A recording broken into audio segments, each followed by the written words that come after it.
Ok, bien. Ahora estamos aquí nuevamente en donde se hace un poco de ejercicio para explicar que el discurso ritomático es una técnica del discurso. No la descubrí yo y es ancestral. Un principio de la cultura silvestre es que esa forma de pensamiento es totalmente ancestral. O sea, es paralela al crecimiento del ser humano. Y esos son los términos que a mí me gustan. Pensar desde esa ancestralidad. O sea, desde que un homínido, ya lo he dicho, pero sí hay que repetirlo porque esa es el credo de la cultura silvestre. Es ese. Es recordar todos los días que nuestra identidad no parte desde hace 200 años del capitalismo, desde algún momento del feudalismo, desde que llegaron los barcos aquí, desde los indios autóctonos, selváticos, etcétera, acerca de lo cual hoy voy a decir algo fundamental respecto a la idiosincrasia venezolana. No, desde que hubo un primer animal considerado todavía que podemos considerar como tal, según lo que viene siendo el mito científico, que lo es, porque mito en sus primeros periodos de la Grecia quería decir palabra, después se convirtió en cuento, o sea, extendiéndolo. Mito no quiere decir mentira o falsedad. Mito no significa eso. Ese es el prejuicio positivista de la interpretación de la palabra mito. El ser humano y la cera humana partimos del primer personaje que descubre la esperanza, porque vio que habían otros más fuertes y a lo mejor la misma hembra, el mismo varón dijo, coño, chama, yo no tengo vida, pero soy hembra. Y ese tipo, ese alengutanote, te ha jodido ya como 3 o 4 veces, vámonos para el coño, porque me va a terminar cogiendo a mí. Y entonces va a tener un hijo de él y la vaina va a seguir igual. Entonces, y a lo mejor el tipo terminó diciendo, en aquel lenguaje que puede haber empezado a ver de forma de comunicación, cuyo significante era la naturaleza. O sea, es muy probable que muy ancestralmente incluso algunos animales, eso es una especulación que se hace desde la cultura silvestre, se comunican señalando la naturaleza y se comunican mensajes incluso más complejos que la simple interjección. Entonces en aquel tiempo se descubrió la esperanza. La esperanza es confiar en algo posible y se comenzó la migración. La primera gran tecnología que ha podido haber alguna vez fue la migración. Irse a espacios donde haya lo que aquí está faltando. Y no tener que caerse a coñazo hasta lo último y sobrevivir. No, la migración. Dicho sea de paso, vuelvo a repetir, la conocen otros animales, ¿no?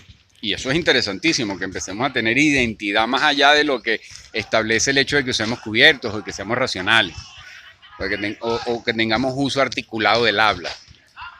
Empezar a producir, y eso se logra en la cultura silvestre gracias al pensamiento rizomático, que es ancestralísimo.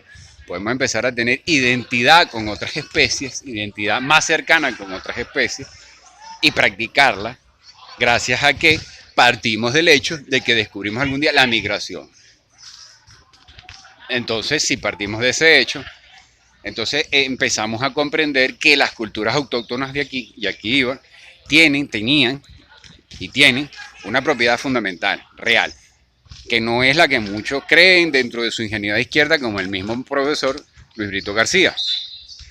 Eran altamente guerreros, eran saqueadores, tenían tendencias imperiales, los caribes aquí, y eran esclavistas. Llegaron a negociar esclavos muy probablemente, según crónicas de India, e incluso eran guerreros y querían lo que otros imperios. Lo particular de las culturas de aquí es que no desarrollaron tótem, porque aquí no hace falta desarrollar la agricultura propiamente dicha, con sistemas de riego, porque es un país altamente fluvial.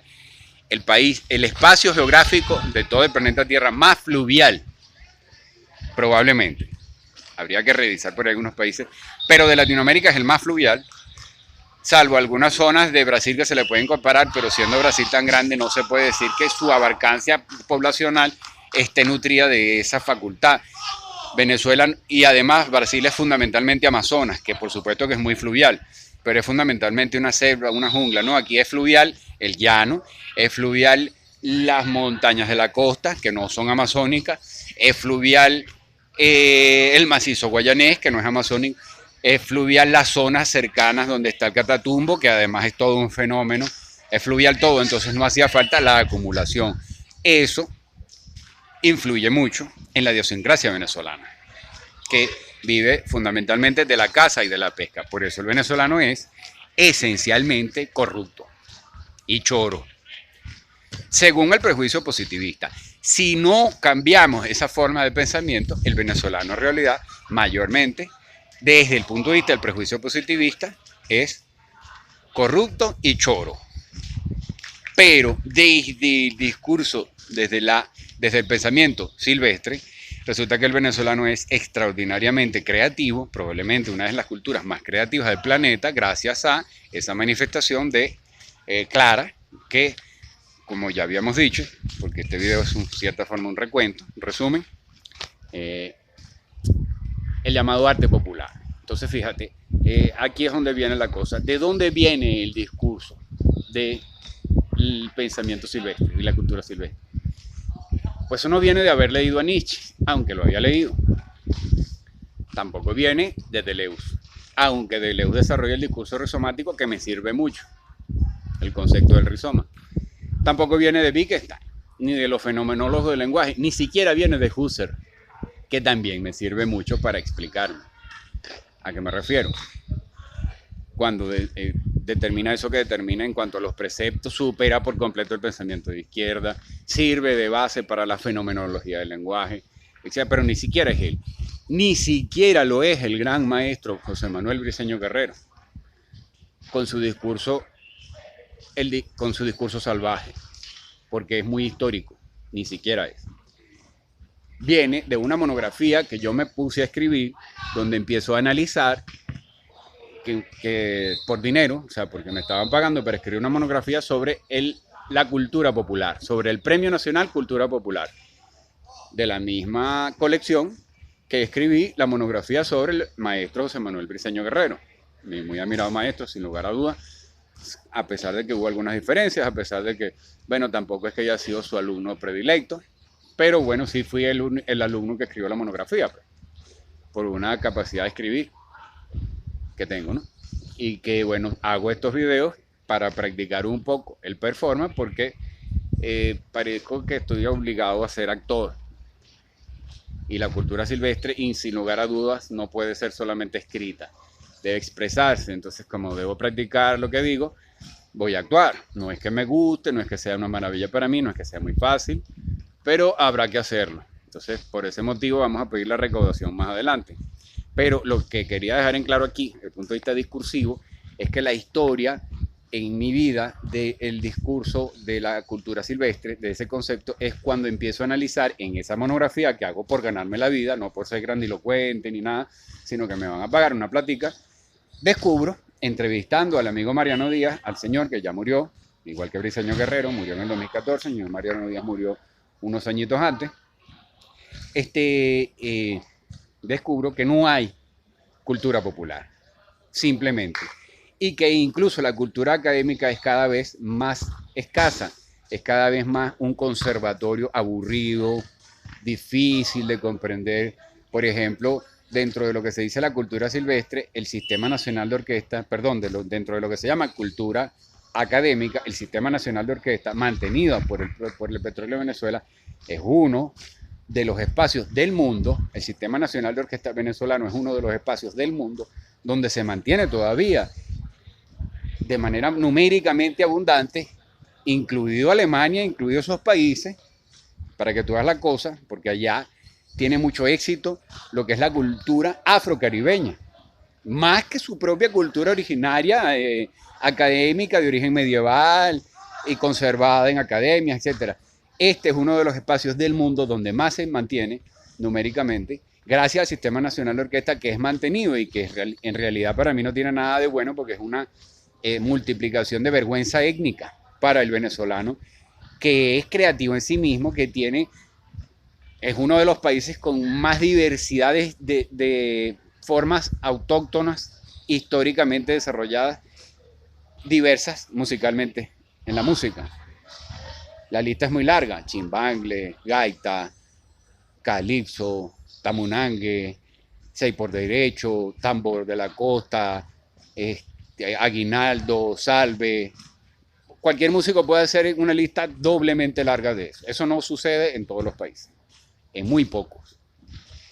Entonces, el Sistema Nacional de Orquesta conlleva a un problema de vergüenza étnica, ¿no? Que ya habíamos hablado, son los tres enemigos fundamentales de cualquier cambio cultural: vergüenza étnica, complejo pequeño burgués consumista y deformación ideológica, que es de origen de izquierda.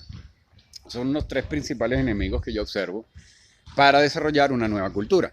Ahora, ese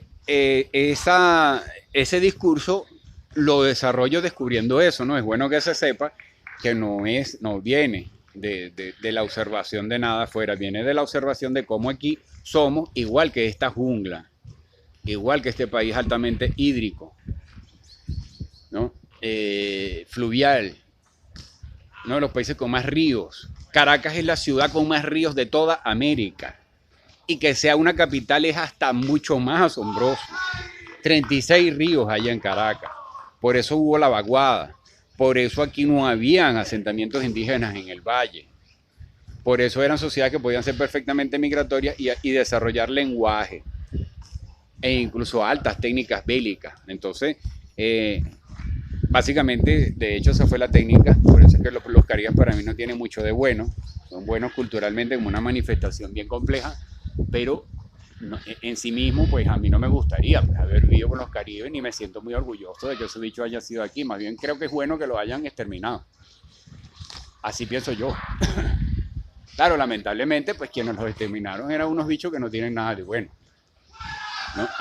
Pero si ellos hubieran manejado el arcabuz, mira, dominarían el mundo.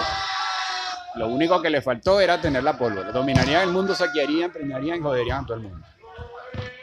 Entonces, para cerrar pues este video, porque el discurso rizomático consiste en hacer asociaciones múltiples. No es lineal, evita la linealidad. Y haciendo asociaciones es la única forma en la que podemos superar el escollo, el bache que tenemos. Porque la posmodernidad es una trampa, es un teloncito creado por la modernidad para mantenerse, para hacer fracasar todo. Inducir el goce a través de la publicidad fue la mejor estrategia para que todo fracase, incluido el gobierno de Venezuela, que es en realidad una gran farsa. Es un gobierno completamente consumista de todo lo que el capitalismo produce. Tarimas, alcohol, All Par, carro, Homer, carros, Comanche, 4x4, cerveza, zapatos, buenos lentes, caro. Este es un gobierno que es una dirigencia que es completamente falsa, es posmoderna. Su principio es el goce. Su principio no es el de la izquierda, que no es que yo esté muy de acuerdo con él, pero igual no es. Su principio es el goce, porque son varias generaciones, no es que yo lo quiera acusar de nada, es una definición evidente, son una cosa que para la salud psicológica de mi hijo y de las nuevas generaciones alguien debe decirlo, para que no se siga arando en el agua con algo que siempre va a fracasar, ¿no? Sobre el análisis de lo que es el pensamiento de Carlos Marx podemos dedicarle otro momento, pero no tiene nada que ver con esto. Esto es una posmodernidad. La posmodernidad fue desarrollada por la modernidad para que fracasara cualquier intento de gestar una nueva cultura, ¿no? Embrionariamente. Entonces ahí es donde estamos. Hay que superar eso.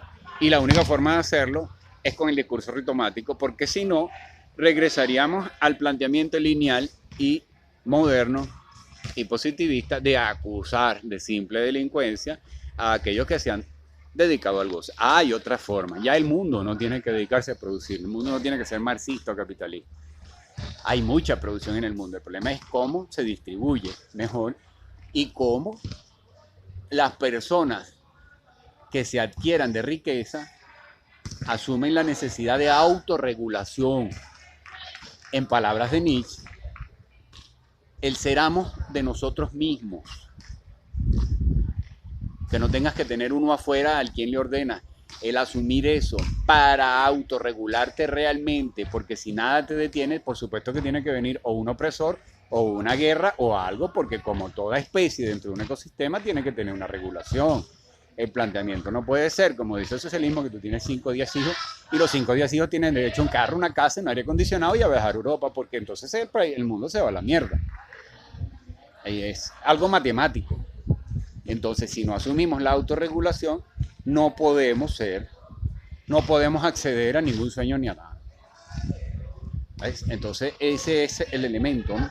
Cómo se distribuye, el elemento más concreto al que podemos llegar en este otro pequeño viajecito rizomático. Cómo distribuimos y aquello que se va a distribuir mejor, cómo se convierte también en conocimiento y fundamentalmente en conocimiento. Entonces, la respuesta que da la cultura silvestre es cambiar el paradigma. No queremos nada de lo que tiene la clase media. Queremos conocimiento.